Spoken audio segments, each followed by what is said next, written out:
नमस्कार, स्वागत है आप सभी का अनसिन ट्रुथ चैनल का एक नई वीडियो में। आज का वीडियो में हम लोग जानेंगे चंपारण सत्याग्रह के बारे में, जो कि महात्मा गांधी जी का पहला सिविल डिसोबीडियंस मूवमेंट था। सिविल डिसोबीडियंस का मतलब सरकार के द्वारा जो बोला गया उसका पालना नहीं करना।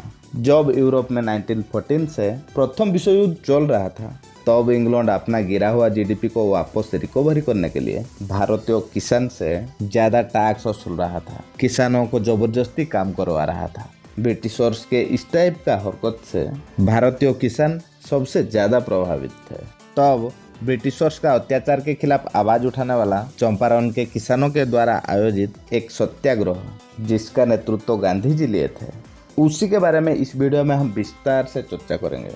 चंपारण सत्याग्रह, इसका मेन रीजन था इंडिगो खेती का विरोध। चंपारण का किसानों ने इंडिगो नील का खेती करना नहीं चाहते थे, क्योंकि ना ये जो इंडिगो कपड़े का कलर करने का काम में आता था। आप सभी को तो पता है, ब्रिटिशर्स भारत से कॉटन इंग्लैंड ले जाके वहाँ का इंडस्ट्री में कपड़े बनाने के बाद वापस लाके इंडिया में बेचते थे।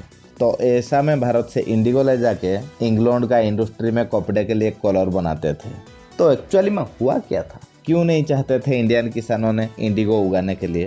पहला रीजन तो इंडिगो का खेती करने से ज़्यादा पानी का ज़रूरत होता है। दूसरा रीजन, इंडिगो का खेती करने के बाद उस जमीन पे दूसरा कुछ फसल नहीं होता है।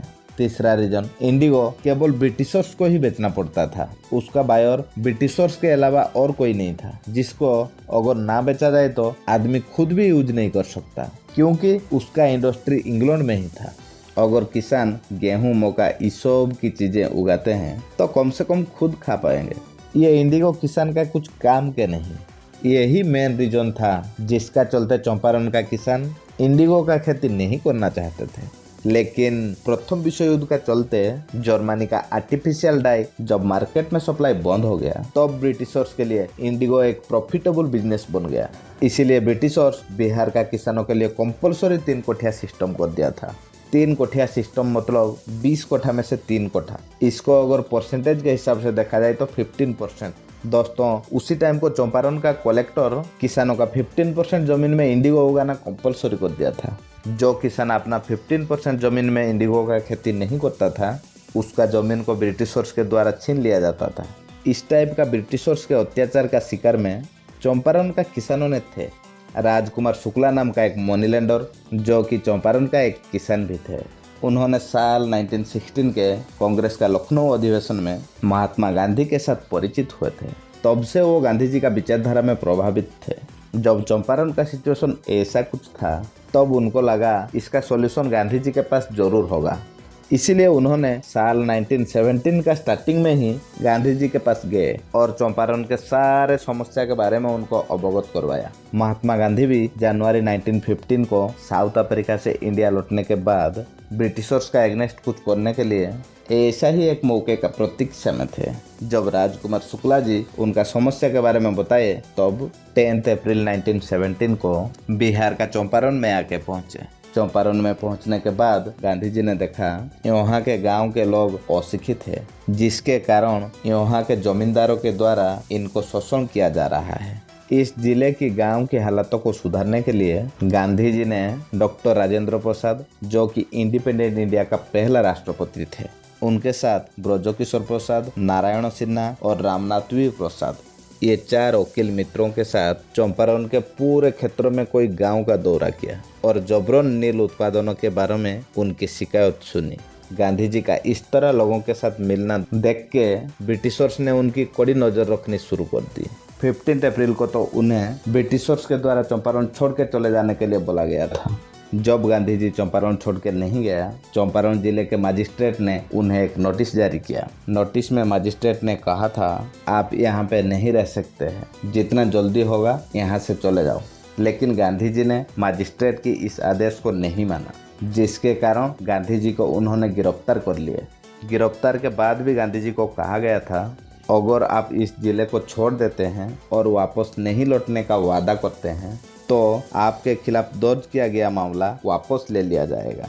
तब गांधी जी ने कहा था, मैं मानवता और राष्ट्रीय सेवा प्रदान करने के लिए यहाँ आया हूँ, मैं इस जिले से अभी नहीं जा सकता। उसके बाद गांधी जी का ऊपर अशांति पैदा करने का आरोप लगा के पुलिस गांधी जी को हिरासत में ले लिया। गांधी जी का गिरफ्तार होने की खबर जैसे ही वहां के किसानों को पता चला, उन्होंने पुलिस स्टेशन सहित कोर्ट के बाहर प्रदर्शन करना शुरू कर दिया। इतने बड़ी संख्या का भीड़ देख के उनको मजबूरी में गांधी जी को रिहा करना पड़ा।